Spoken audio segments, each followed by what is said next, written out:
Hi people, it's Sarkovist here, and today I'm going to be reviewing Metroid Dread for the Nintendo Switch.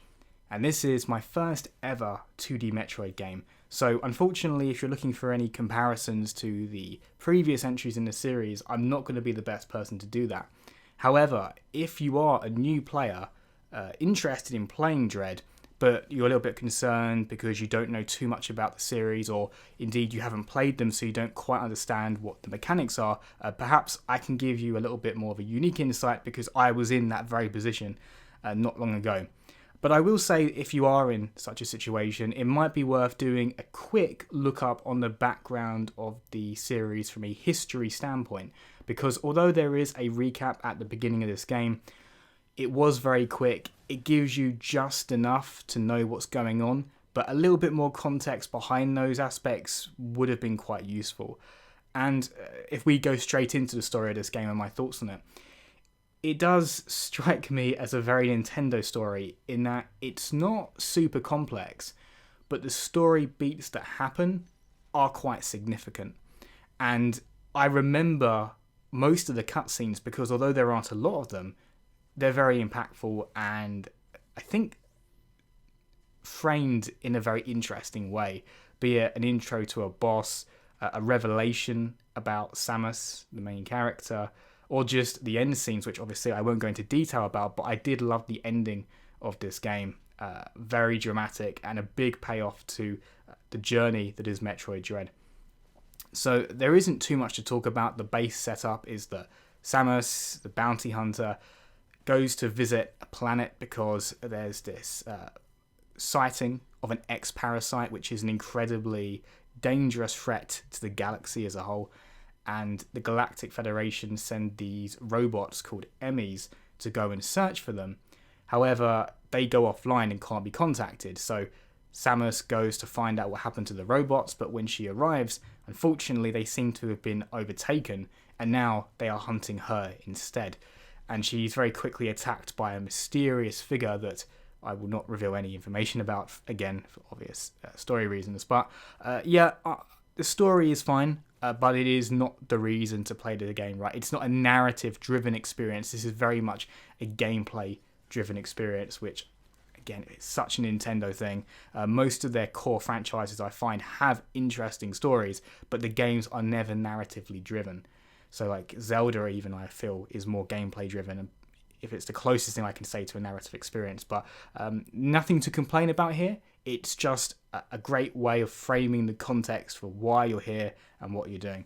But the gameplay is what I really want to talk about, because I was surprised by a particular aspect of this game as a newcomer. I suppose I wasn't really sure what to expect, but I wasn't expecting it to be as hard as it was. This game is quite challenging. And I'm conscious that this game has sold quite well already, so I imagine I'm not the only person who's gone into this as a newcomer to the franchise. And I can imagine there have been a few people who have been quite shocked by this, because there are definitely some points in the game from a combat standpoint and also a puzzle solving and navigation standpoint that really are quite tricky to overcome. And for younger audiences, I suppose very young audiences really, this could put up some obstacles that are quite hard to overcome. Though I will say, although I forced myself to try and figure everything out myself, there are a lot of challenges that I don't think couldn't be overcome with the aid of a strategy guide.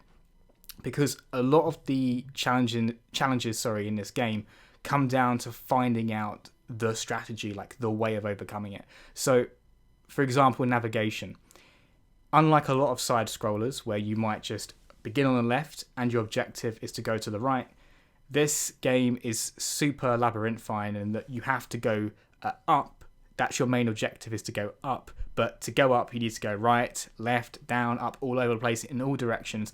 And it's very non-linear as well, because as you move through the environment, you'll constantly encounter these objects that block your path, and you won't have the ability to get past them. And I will say at first, this really confused me because I thought I was just missing something. In particular, there were these little slits in the wall that I couldn't get through, but there were so many of them that I thought, what am I supposed to be doing here? What is the game asking of me? But in reality, this is because you will need to return to these areas later after you find a power-up in the game that will allow you to overcome the obstacle or get through the obstacle. So in the example I just gave you, you will eventually get access to the Morph Ball upgrade, which allows Samus to just compress herself down into a little ball so that she can then roll through these little slits.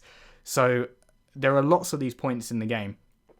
And the reason I would say it goes from just a mechanism of backtracking and non-linear movement to actual challenge is because there were definitely a few points in the game where I would get to a dead end after perhaps acquiring a power-up or defeating a boss, and I would say, what next? Where do I go now? Not entirely clear all the time.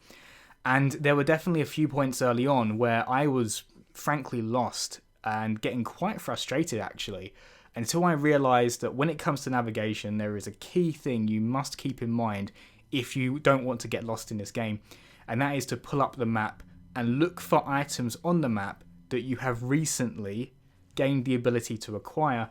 And also, when you're looking at the map, don't necessarily limit yourself to just the zone you are in currently, because there are multiple core areas in this that you will move between using transportation or teleporters. And what I made the mistake of early on was thinking that you only really ever need to care about the current level. But in reality, you'll be going back to previous levels constantly and opening up new pathways. So it's very important to focus your navigation to the entirety of the game, the whole map. I think this is quite rewarding in the sense that actually finding your way through this game is itself an element of difficulty. Like even in some really challenging side scrollers, the challenge comes from getting to your objective, but knowing how to get to it is not challenging at all. But in Metroid, that is a very significant aspect of the challenge, but also getting there is also quite tricky. Although having said that, although there are platforming elements to this game, I definitely wouldn't say it was a difficult platformer. I think outside of the navigation, the second tricky part of this game would be the combat. Early on, this is certainly not the case. You're fighting very basic enemies. It's very easy to kill them. But I would say the first time I realised this game was, a little bit more difficult than I was expecting was when I started encountering the bosses. And the bosses will all have a certain method for which to take them down. Sometimes I think it is pretty obvious. It's their attacks are quite well telegraphed and their weaknesses, but others did take me quite a few attempts of just pure trial and error and challenge before I realised how to beat them. And also, even when I did beat them, it wasn't necessarily easy just because I realised it. And then there are some enemies, especially in the late game, that aren't necessarily full-on bosses, but they are quite difficult. Now, helping you in combat are all the abilities that you find throughout the course of the game, and that's also a tip I would give to you, is make sure you're always using all of your abilities. Don't forget them just because you haven't used them in a while. Remember all your abilities at all time in combat.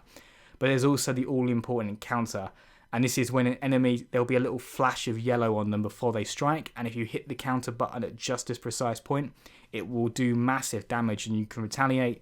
And on a lot of enemies, this is actually an instant kill move, and you'll get extra resources like health and missiles, which is very useful if you're quite low on health or energy, as it is in the game.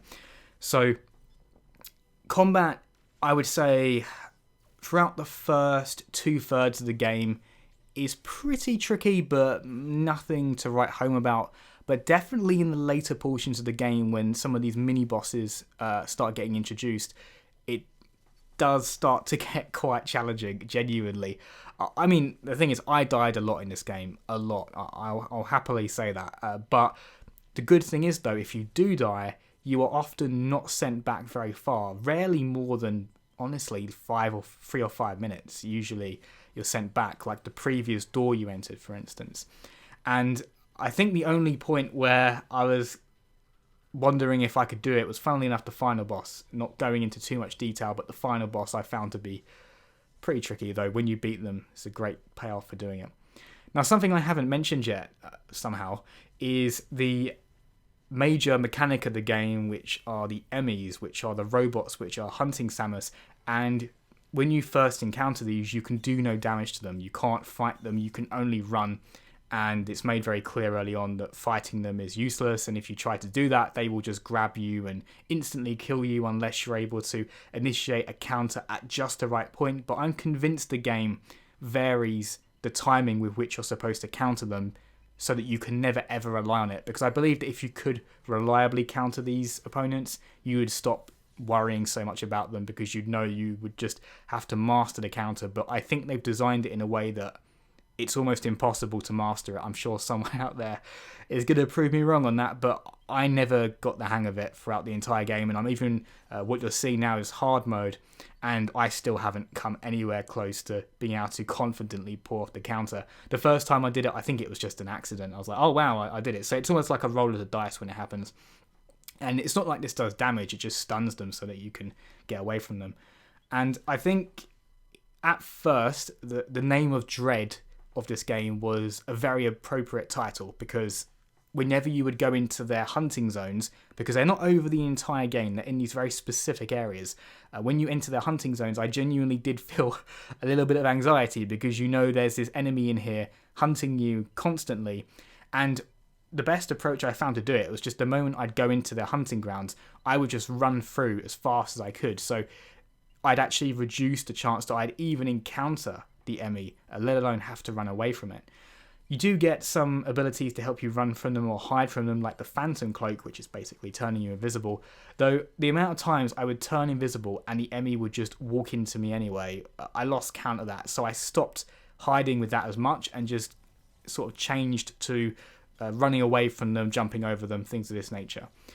But I would say now that I've played through the game and I'm going through in hard mode, I see it more as a fun challenge, because it just forces you to platform ultra quickly, because you just have to move as fast as you can.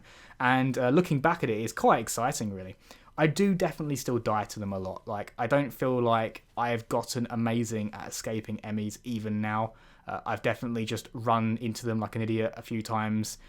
So I don't feel like I've mastered it as a gameplay mechanic, but I feel differently when I walk into there. I think I have a strategy, and that strategy gives me some confidence to approach it. So it's a good aspect of the game, but one thing just to make you aware of is that although it is a significant part of the game, it's actually not as big as I thought it would be. There's a lot of enemy encounters early on, but I did find that past maybe the halfway point, they started to get less frequent. And the total number of enemies is also a bit misleading, because not all of them are full-on threats.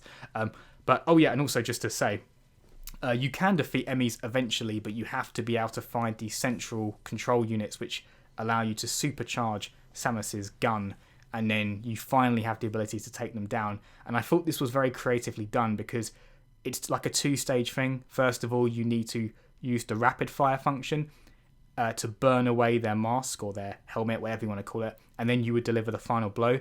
But in order to melt it away, you have to find a long stretch where you can fire at them from, because you need enough time to obviously melt it away. And there were some later stages where you had to be quite creative with how you made that long distance so that you'd have enough time to burn away the mask, the helmet, whatever you want to call it. So gameplay-wise, very strong, and just in case the point missed anyone, I think the difficulty is very well done. There's only one thing I didn't like about the game in terms of its difficulty, and this may well be a long-running feature of the series, but I don't care. I do think it's a bit stupid, is the amount of times it asks you to go into a room and just fire at the walls randomly and expect them to break, because it's so easy to get lost that way. And it's why in the footage you might see I just go into a room sometimes and just shoot around like an idiot, because you never know if there's a breakable wall. But I don't really like it when games give you almost no hint that you should do something. It introduces what I think is too much randomness in the gameplay. But it's quite a small factor in what is overall quite a well-tuned game.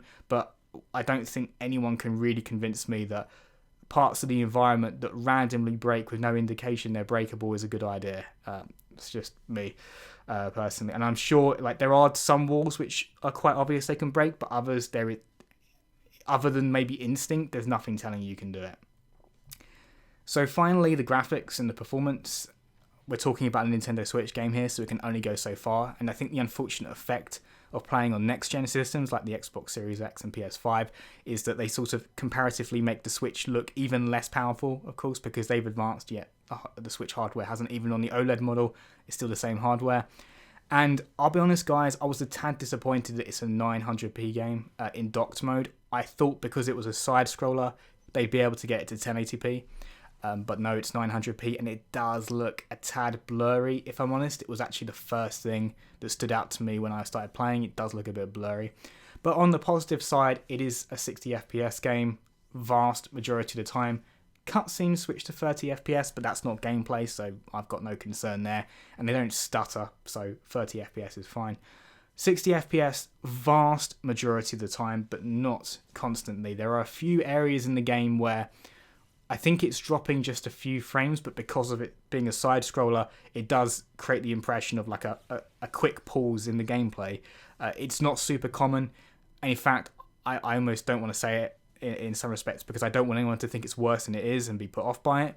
But I just do feel compelled to mention it is not 100% 60 FPS because there are games on the Switch that are 100% 60 FPS, and I think if we dilute it and say that a game like this is 100% 60 FPS, it kind of takes away from the efforts the developers made in those games. So it is mostly 60 FPS, but you get a few dips here and there. Not enough to tarnish the experience, but enough for me to feel the need to mention it here, I guess.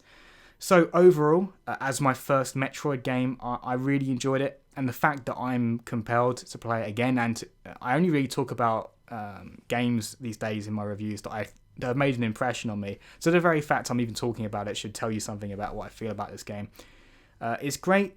It really is a fantastic experience, but I'm cautious in saying that it's not for everyone. If you don't want a game that's going to challenge you, I don't think it'll be for you. If you're not really into side-scrollers, well, obviously you won't like it, but as much as it's not for everyone, it is, I believe, a very well-made game. And would I make it Game of the Year? I think I need to think about it. I mean, I don't think so. I think there have been better experiences this year, but it's not. If someone said this was their Game of the Year, I wouldn't go, what are you on? I'd be like, okay, I can understand where you're coming from. So yeah, it's a great game. I don't normally give scores, but I kind of want to give this like a solid 8.5 out of 10. 9 is just a bit too strong. 10, it's not a masterpiece. So an 8.5 is what I would personally give it. So as always, people, thanks very much for watching and see you next time.